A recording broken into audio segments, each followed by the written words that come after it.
டே 76க்கான 2வது promo release பண்ணியிருக்காங்கங்க. இந்த ப்ரோமோவில் பார்த்தீங்கன்னா இந்த மணிக்கு ரவீனா வந்து மொத்தமாக காசு கொடுத்தாங்களே அது பற்றியான டாக்குகள் ஓடிட்டுருக்கு.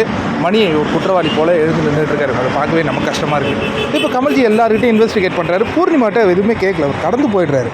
அவங்களும் அதை வந்து அக்செப்ட் பண்ணிட்டு இருந்திருக்கலாம். பட் அவங்களே வாலண்டியராக என்ன பண்ணுறாங்கன்னா கை தூக்கிட்டு வராங்க.